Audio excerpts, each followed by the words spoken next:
존경하는 헌법재판관님,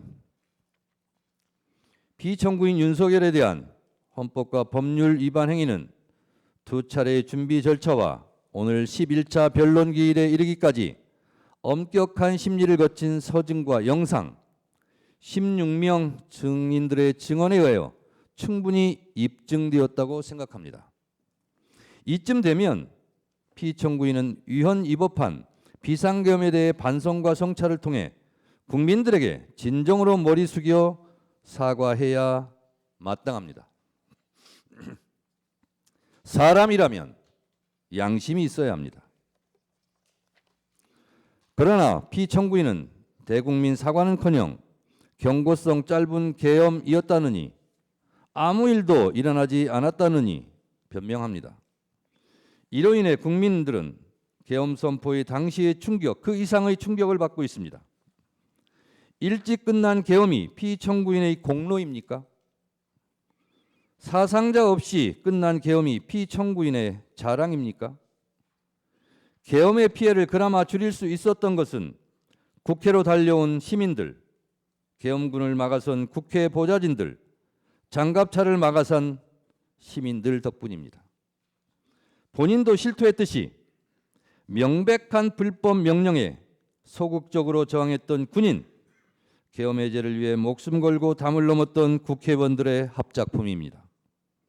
경고성 계엄이고 아무 일도 안 일어났으니 또 계엄을 하시겠습니까? 사람이라면 염치가 있어야 합니다.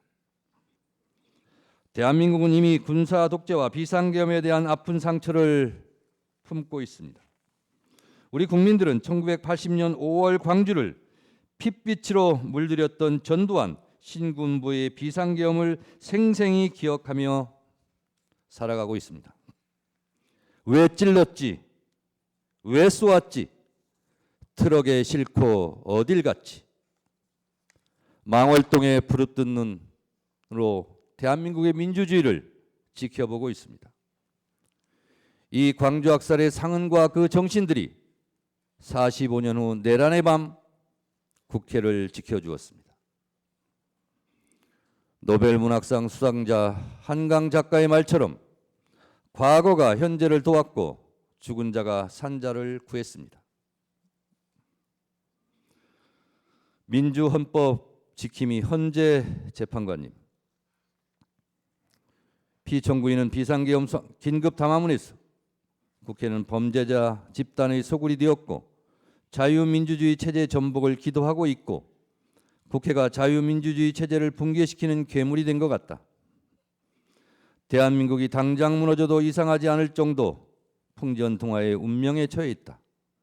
우리 국민의 자유와 행복을 약탈하고 있는 파렴치한 종북 반국가 세력들을 일거에 척결하고 자유 헌정 질서를 지키기 위해 비상계엄을 선포한다고 했습니다. 피청구인에게 묻고 싶습니다. 지금도 2024년 12월 대한민국이 당장 무너져도 이상하지 않을 정도로 풍전등화의 운명에 처해 있었다고 생각하십니까? 혹시 명태균 황금폰으로 인한 본인만의 위기는 아니었습니까? 국회가 범죄자의 소굴입니까? 국회가 반국가 세력입니까? 국회가 종북 반국가 단체라면 총선에서 투표한 국민들도 반국가 종북 세력이란 말입니까?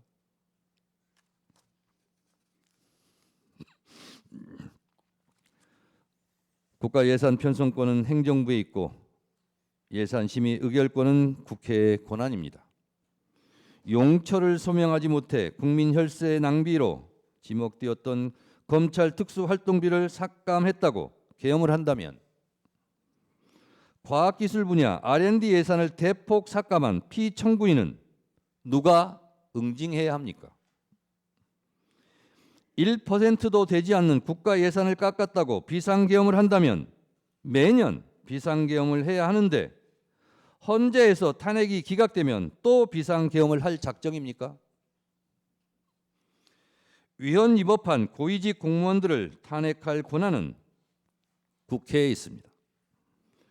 국회의 엄연한 합법적 탄핵 권한을 말씀하시는데 피청구인도 국회의 권한에 따라 탄핵되었고 법률적 절차에 따라 지금 이곳에서 탄핵 심판을 받고 있습니다.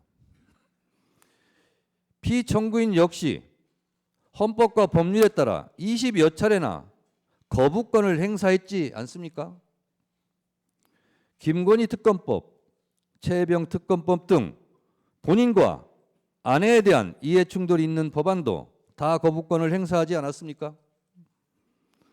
국회도 대통령도 헌법과 법률에 따라 각자 권한을 행사한 것입니다. 국가기관은 헌법과 법률이 테두리 안에서 권한을 합법적으로 행사해야 합니다. 내 마음에 들지 않는다고 헌법과 법률을 깡그리 무시하고 반헌법적 내란을 획책합니까? 내 마음에 들지 않는다고 국민과 헌법에게 주먹질을 하고 린치하면 되겠습니까? 피청구인은 여야 합의가 되지 않아 거부권을 행사한다고 했습니다.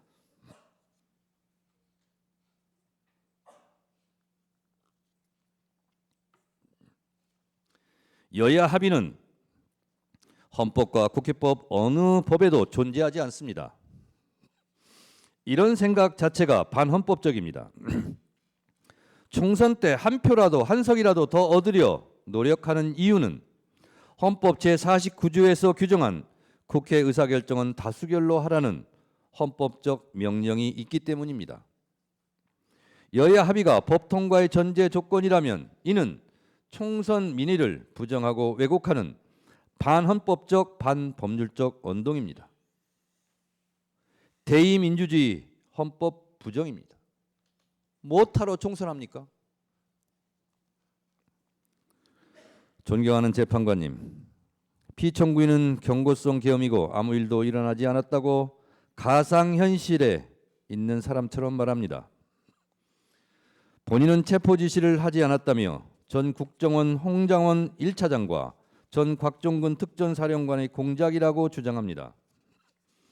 누구보다 피청구인에게 충직했던 두 사람이 무슨 이유로 피청구인을 모함한다는 말입니까? 피청구인으로부터 직접 지시를 들은 사람이 두 사람만의 증언도 아닌데 들은 사람들 모두 공작에 가담했다는 것입니까? 이게 가능합니까? 국회 내란국조특위에서 노영훈 방첩사 수사실장은 군사경찰의 미결 수용소라는 정상적인 구금시설이 있음에도 비원 벙커를 확인하는 것 자체가 정상적이지 않았다고 증언했고, 김대우 전 방첩사 수사단장은 이재명, 우원식, 한동훈 3명에 집중하라는 지시를 받았느냐는 질의에 네! 라고 분명하게 답했습니다. 또한 이곳 재판부에서 유일하게 직권으로 채택한 증인인 조성현 수방사 제1경비단장은 역시 내부에 들어가서 의원들을 끌어내라는 지시를 들었다고 똑똑히 증언했습니다. 피청구인 측의 의원을 요원으로 둔갑시키려는 꼼수는 실패했습니다. 설령 야당이 종북 반국가 단체라서 그 주요 인사들을 체포해 구금하려 한 것이라면 집권 여당 한동훈 대표는 왜 체포하려 한 것입니까? 결국 피청구인은 반국가 세력이라는 허울을 씌워 내 마음에 들지 않는 인사들의 씨를 말려버리려 했던 것은 아닙니까?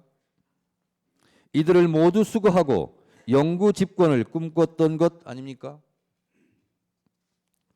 노상원 수첩은 또 무엇입니까? 노상원 수첩, 잠자리 폭발물 화학약품, 치밀한 수거 계획이라는 섬뜩한 내용입니다. 살해 암시, 노상원 수첩에 문재인, 유시민 등 500명 확인 사살, 정치인, 법조인, 방송인, 스포츠인 전방위 겨냥, 포승줄로 수집소 보내, 모든 좌파 세력 붕괴. 언론 보도의 제목들입니다. 평생 축구밖에 모르는 차범근 감독은 왜 해치려 했습니까? 차범근 감독은 저는 축구를 사랑하고 축구가 아닌 다른 일이나 가치에 대해선 관심과 욕심이 없다. 내 이름이 그 수첩에 왜 적혀 있는지 황당하고 놀라울 따름이라며 저는 평화와 사랑, 행복 같은 말들이 내 삶에 채워지는 노년을 보내고 싶다고 말했습니다. 이제 몽상에 빠져있던 권력자가 무너뜨리려 한 평화로운 일상을 회복해야 합니다.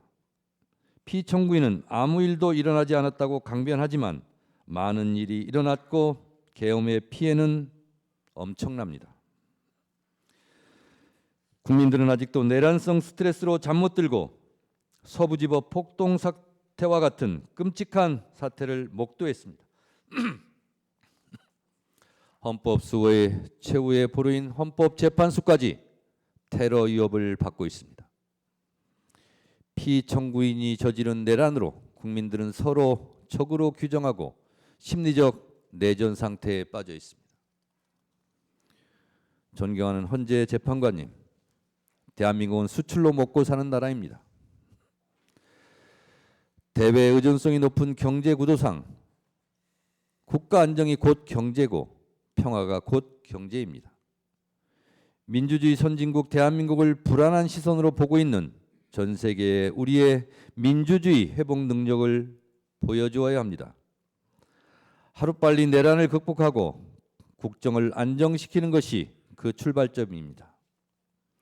계엄에 따른 국정 혼란과 불안감으로 인한 피해가 너무도 큽니다.